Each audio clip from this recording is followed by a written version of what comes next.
Good morning, students. કેમ છો બધા મજામાં ને? Wish you all a very happy, prosperous, wonderful, beautiful, joyful and successful New Year 2021. તો BSc સેમેસ્ટર 4 માં બધાને આવકારું છું, વેલકમ કરું છું. ને BSc સેમેસ્ટર 4 માં તમારે જે paper 404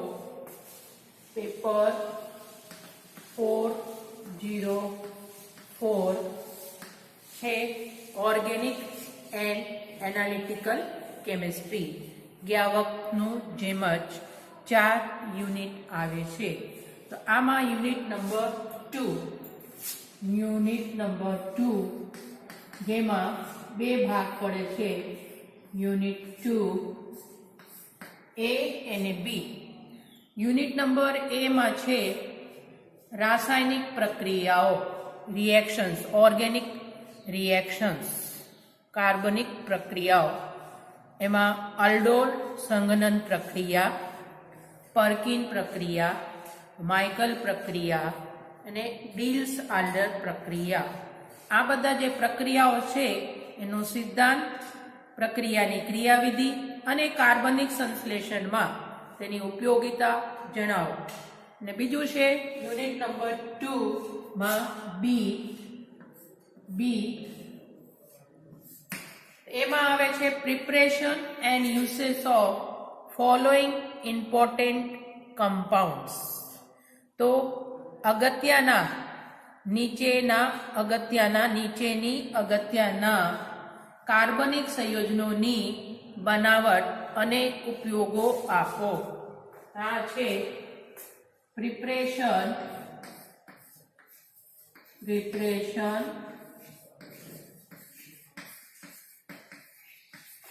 and usage of following important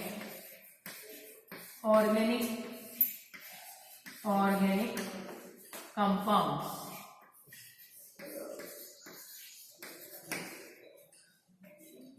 બીજા સેમેસ્ટરનું જેમ જ આમાં 12 અગત્યના કાર્બનિક સંયોજનોની બનાવટ અને ઉપયોગો આપવાનો છે. તો અગત્યના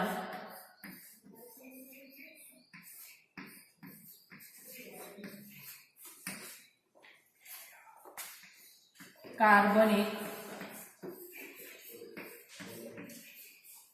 સંયોજનો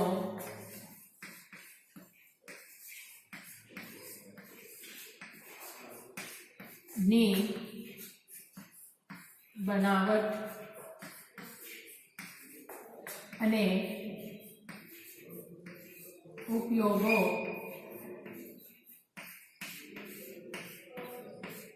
આપો.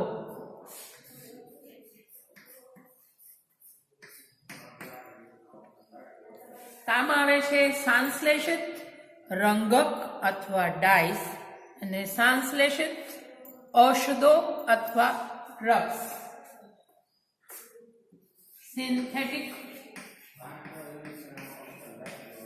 સિન્થેટિક ડાઈસ અને સિન્થેટિક ડ્રગ્સ.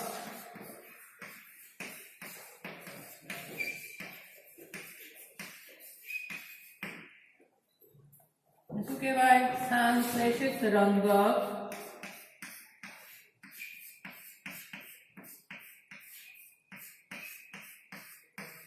અથવા ડાઈસ અને આ છે સંશ્લેષિત ઔષધો.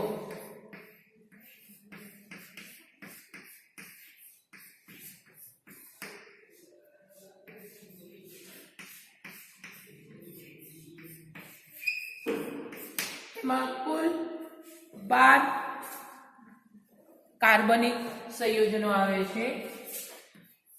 કેટલા છે? 12 માંથી 2 તો આમાં પરીક્ષામાં પૂછાય છે. તો આપણે જોઈએ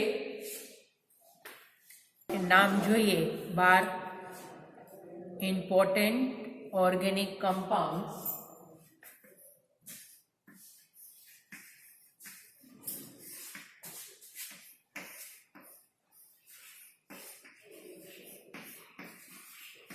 methyl red,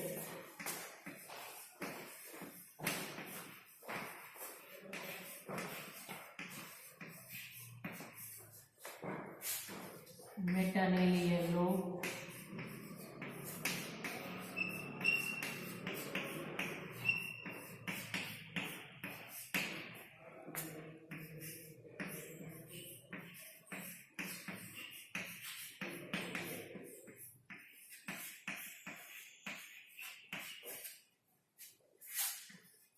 Congo red,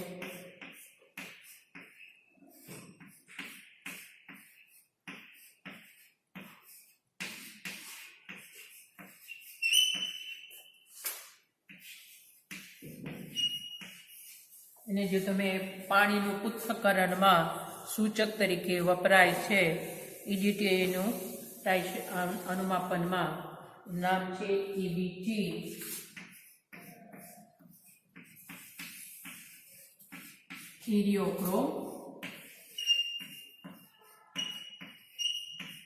ઇરિયોક્રોમ, black T,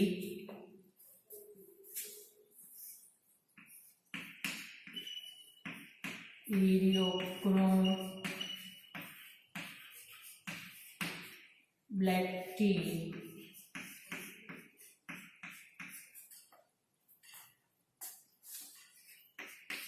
અને જે તમે એસિડ બેઝ અનુમાપનમાં બેઝિક માધ્યમમાં ગુલાબી રંગ આપે, એસિડિક માધ્યમમાં રંગવિહીન ફિનોક્સિલિન,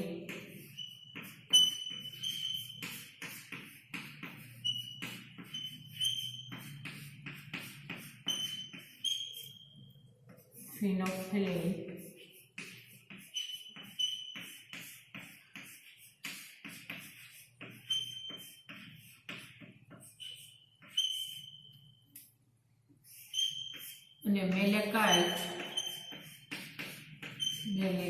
અથવા મેલેચાઇટ ગ્રીન,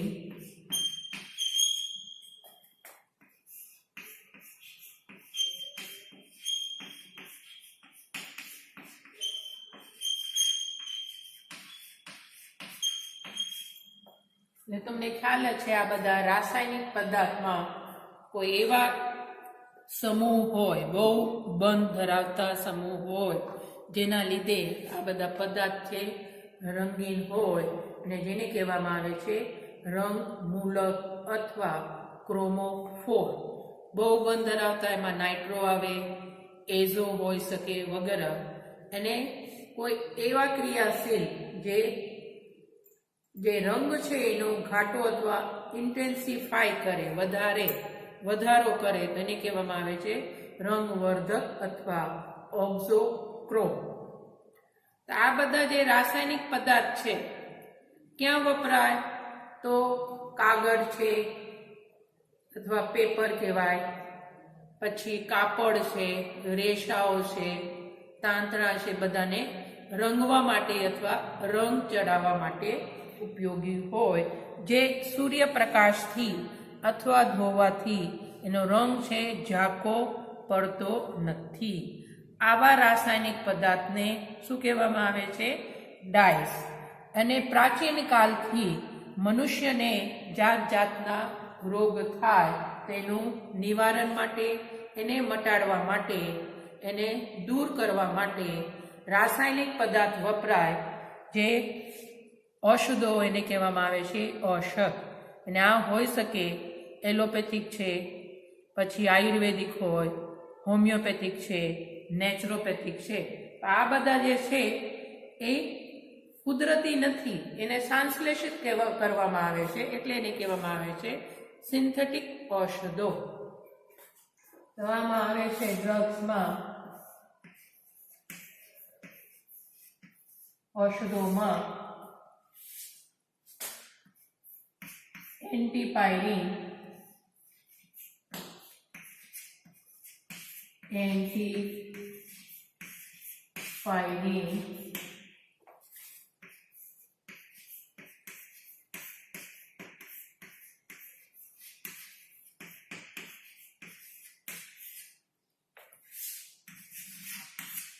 એસિટોફેનિટિડીન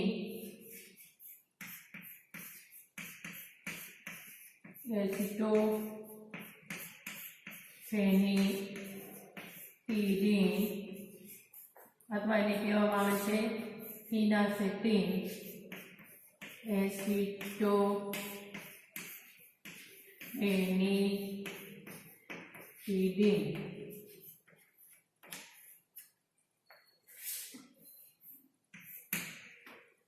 જે બેક્ટેરિયા નાશક તરીકે વપરાય એને કહેવાય સલ્ફા વોટર સલ્ફા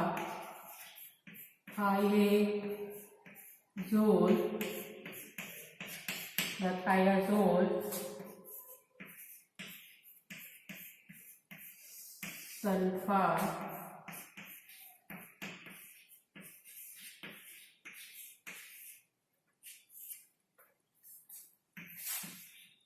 सल्फा डायजीन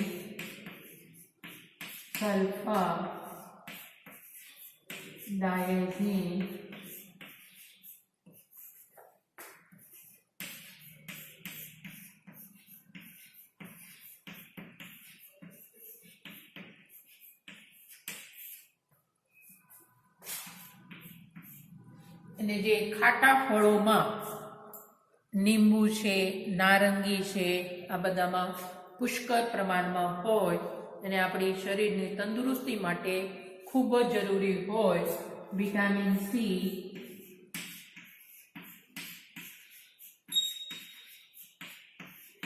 હવે એને કહેવાય એસ્કોર્બિક એસિડ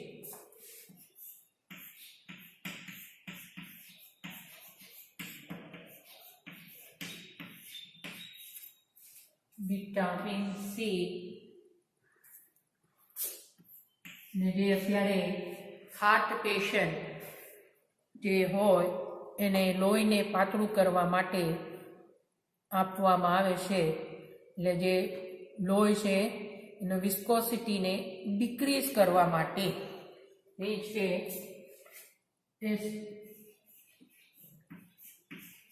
એસ્પિરિન જે તમે બીજા સેમેસ્ટરમાં ભણી ચૂક્યા છો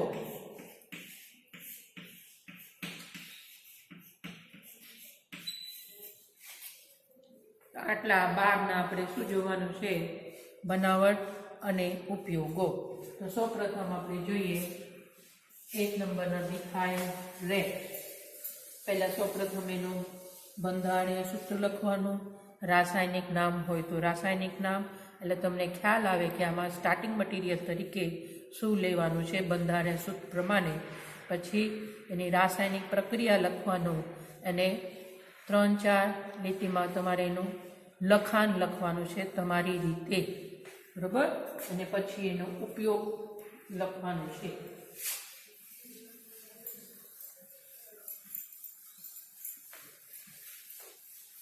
અલગ અલગ રીતે આપણે બંધારણીય સૂત્ર લખી શકીએ તમે ગોટાળે ચડતા નહીં અલગ અલગ બુક્સમાં અથવા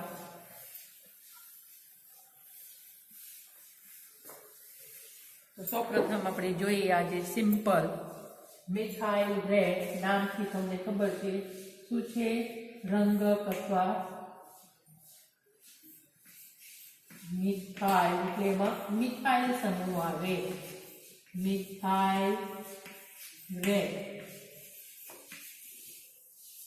રંગકનું નામ છે ડાયનું નામ છે મિથાઇલ રેડ તેનું બંધારણીય સૂત્ર લખીએ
આ બી લખી શકો.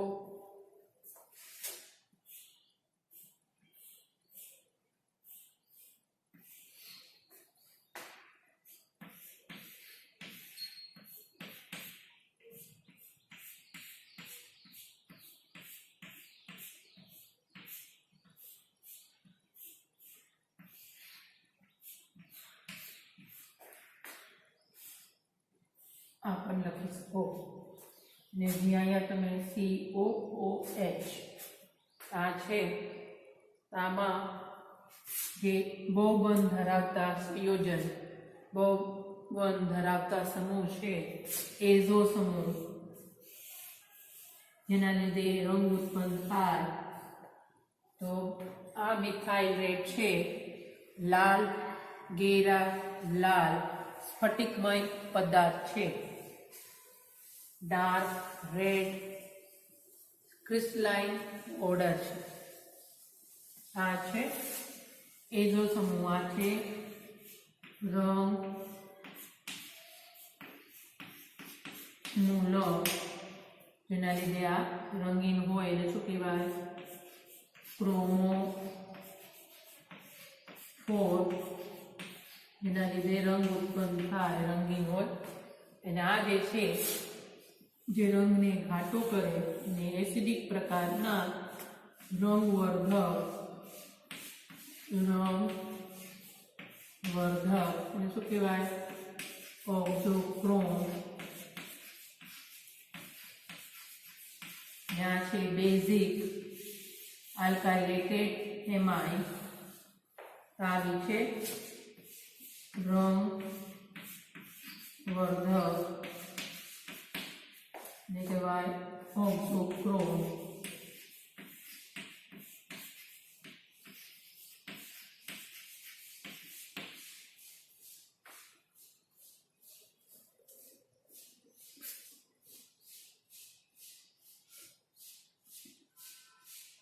તો આપણે બનાવવાનું છે, તો આપણે જોઈએ તો આપણે મેઇન બેન્ઝોઇક એસિડ રાખીએ તો આ થાય 1 અને 2.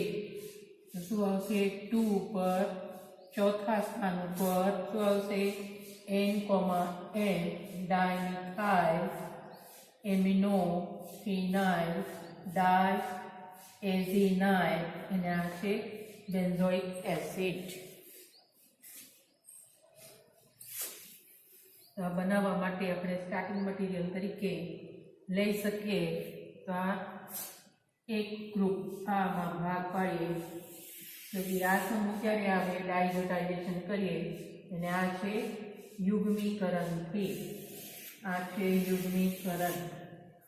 આ જે આપણે અહીંયા NH2 હોય તો એનું ડાયઝોટાઇઝેશન કરીએ એટલે ડાયઝોનિયમ ક્ષાર બને, અને આમાંથી Cl અને આમાંથી જે હાઇડ્રોજન, એટલે આ ભાગ જે છે એને ડાયમિથાઇલ એનિલિન સાથે શું કરવાનું છે? યુગ્મીકરણ અથવા કપલિંગ પ્રક્રિયા. તો આને બનાવવા માટે સ્ટાર્ટિંગ મટીરિયલ લેવાનું છે ઓર્થો એમિનો બેન્ઝોઇક એસિડ.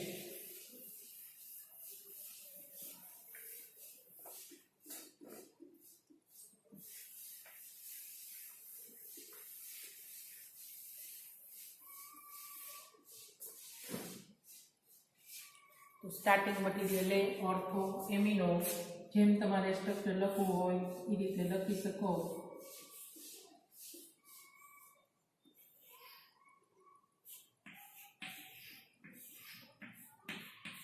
આ બે સ્થાન ઓર્થો છે, આ બે સ્થાન ઓર્થો છે. આ છે બેન્ઝોઇક એસિડ ઓર્થો સ્થાન ઉપર,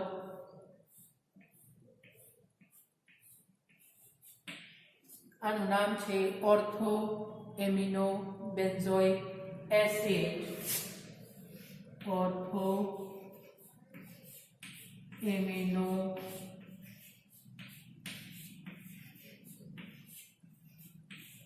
બેન્ઝોઇક એસિડ, જેને શું કહેવામાં આવે છે? એન્થ્રેટ અથવા એન્થ્રાનિલિક એસિડ. એન્થ્રાનિલિક અથવા એન્થ્રેનિલિક એસિડ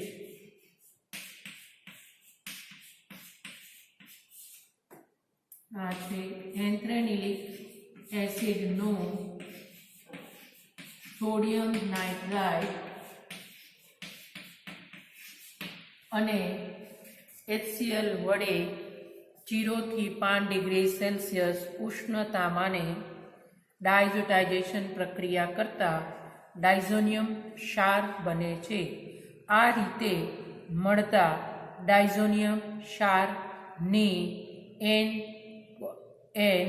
ડાયમિથાઇલ એનિલિન સાથે યુગ્મીકરણ પ્રક્રિયા કરતા લાલ રંગક મિથાઇલ રેડ મળે છે. તો બે તબક્કા આવે. સૌપ્રથમ શું કરવાનું છે? સોડિયમ નાઇટ્રાઇટ અને HCl 0 થી 5 ડિગ્રી સેલ્સિયસ તાપમાને ઉષ્ણતામાન અથવા ટેમ્પરેચર ને પ્રક્રિયા થાય ડાયઝોટાઇઝેશન પ્રક્રિયા કરે તો જ્યાં મુક્ત એમિનો સમૂહ હોય ત્યાં ડાયઝોનિયમ ક્ષાર બને. બાકી કઈ ફેરફાર કરવાનું નથી. તો શું આવશે? આટલું ફેરફાર કરવાનું છે. આ કાર્બોક્સિલિક એસિડ એમને રહેશે એને કાંઈ કરવાનું નથી. અહીંયા આવશે N ડબલ બોન્ડ NCl. તો શું મળે છે? આ રીતે મળતી ડાયઝોનિયમ ક્ષાર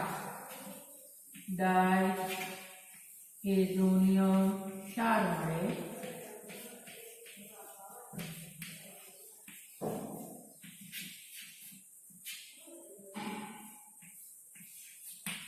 આ રીતે મળતા ડાયઝોનિયમ ક્ષારની શું કરવાનું છે? ડાયમિથાઇલેન એન્ડ ડાયમિથાઇલ એનિલિન સાથે યુગ્મીકરણ. અગાઉ બે રીતે લખ્યું છે, જે તમને ફાવે એ પ્રમાણે તમે સ્ટ્રક્ચર લખી શકો. અહીંયાના હાઇડ્રોજન બતાવવું હોય તો અહીંયા આપણે શું લખી શકીએ? હાઇડ્રોજન બતાવી શકીએ. તો આમાંથી હાઇડ્રોજન અથવા તમે ડાયરેક્ટ અહીંયા હાઇડ્રોજન લખો ને આમાંથી Cl, આનું નામ છે N ડાયમિથાઇલ. નાઇટ્રોજન સાથે મિથાઇલ ગ્રુપ છે એટલે એને લખવામાં આવે છે N dimethyl aniline.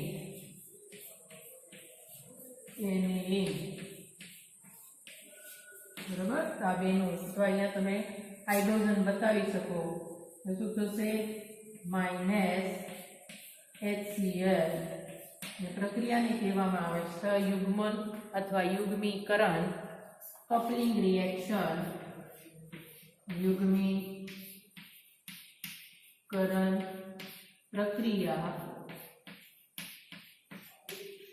Coupling reaction,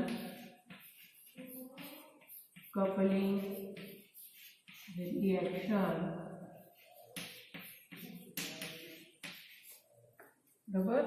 આમાંથી હાઇડ્રોજન બતાવવું તો ત્યાં Cl દૂર થાય HCl તરીકે ને એમાંથી શું મળે? લાલ રંગ.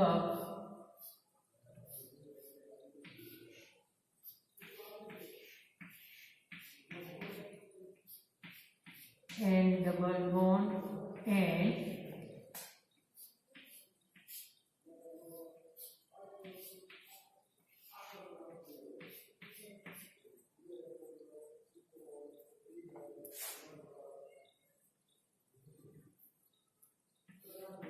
CH3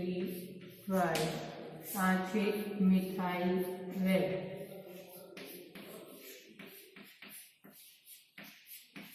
બરાબર.